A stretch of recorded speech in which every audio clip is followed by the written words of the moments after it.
There are patterns of truth in the world, and in our stories we draw those out, identify them, and show them. These patterns even apply in fantasy. Now, Alethea has been writing a novel for 2 years. It uses a common picture in fantasy novels, which is the stones of elemental power.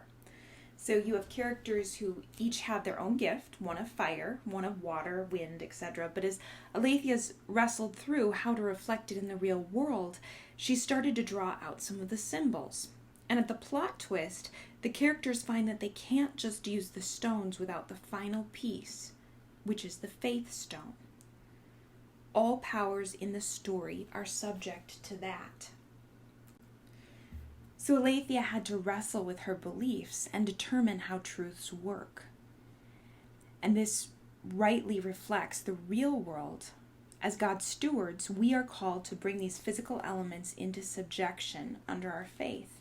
So her story is much stronger now, but she also is creating an art that helps herself and her readership better understand and identify the patterns in the world. Now, using this in fantasy is done different ways. C.S. Lewis uses allegory. Aslan is a figure of God, and that's done very well. Or you can portray truth by clearly showing right and wrong and the battle of good and evil and how it works. Tolkien wrote Lord of the Rings after living through World War I, and he has the chosen archetype, Frodo. But Frodo cannot bring down the evil alone. It takes the faithful everyman archetype, Sam, just quietly, faithfully doing what he is supposed to do. And Tolkien effectively shows how evil can be brought down in the real world. I want to bring out 3 Christian truths that will show up in a book with a Christian worldview. Number 1, there will be a spirit of submission. A Christian submission to authority flows out of a love for the ultimate authority.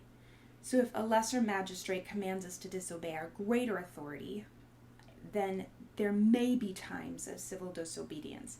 However, our heart is one of love for the ultimate authority, and every choice is done out of a desire to obey.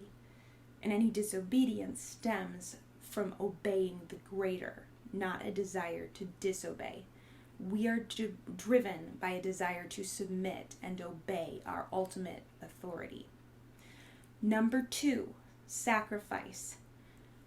Christians live for something more. And in light of that, we are willing to lay down our lives, but we also live as living sacrifices because we understand there is something greater. And number 3, dependence on God. We know He does not just save us from hell. He is our strength, our portion, our hiding place, our all, and in Him and of Him are all things. So we live in dependence on Him, recognizing that He is the source of our strength. And no matter what genre you're writing, even if you're writing fantasy, these 3 elements, submission, sacrifice, and dependence on even your community or something bigger, flows into a book with Christian worldview. That is my first premise, that a Christian book will hold these 3 things. My second one is that no matter what you're writing, everything will reflect or invert the ultimate story of God with mankind. Now, we would all agree that literature must reflect what is true. But my premise is that, and this is where we could have some discussion, is that each story either reflects or inverts the story of Christ with His people. And built on that the closer a story reflects the true story, the truer it is, and the more inverted, the less true the story is. So let's dig into that. We would all agree that the components of a hero are best exemplified by Christ. He is the perfect hero. And we would agree that redemption is best pictured by Christ's redemption of the church. But would the truth of a story be defined by how closely it reflects Christ and the church. So let's break down the beat points of God and mankind and see what that looks like. So here is our snapshot of mankind. Mankind is innocent, made in the image of God, and wants to be like God. The wanting to be like God lodges us into our inciting incident, the fall. This launches us into Act 2, which is the complete opposite of Act 1. Act 1 was beautiful and a place of prosperity. Act 2 is often very ugly. Act 1 was a place of innocence, and Act 2 is proving that mankind is not innocent. And they are working hard to pursue their want to be saved from death. They believe the lie that they can keep the law, and yet Act 2 proves that they cannot keep the law. And as they are moving through it, it brings us up to our turning point, when they finally start to recognize their need and God's fuller plan is revealed. And God's fuller plan is good because not only does Christ defeat death, but he also saves us unto righteousness. And it is so much bigger than we thought. We are actually the bride of Christ. We are revealed to be citizens of heaven. We are a kind of first fruits of the breaking of the curse. We are a royal priesthood, and we are meant to live with him forever. And the biggest thing is, we are rejecting the lie that we can save ourselves. We could not keep the law.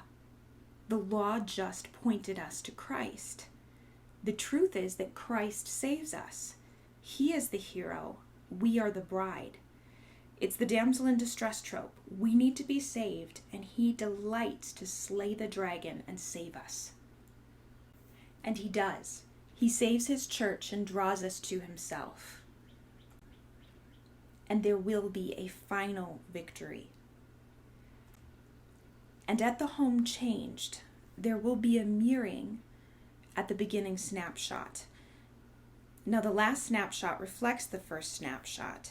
And again, mankind will dwell in unity with God. But we are changed because now we are glorified. We are now judging angels. We are now redeemed. And it's so much better than we ever dreamed. And our salvation came through dependence. This brings us back to the three truths that show in every Christian book that portray a Christian worldview. The ultimate story shows submission to God as the only God, the sacrifice of Christ, and dependence on him to be saved. We've learned that we need him, not just for salvation from hell, but for everything. We are the damsel in distress. That is the truth. However, even in Christian books, the damsel in distress trope is gone.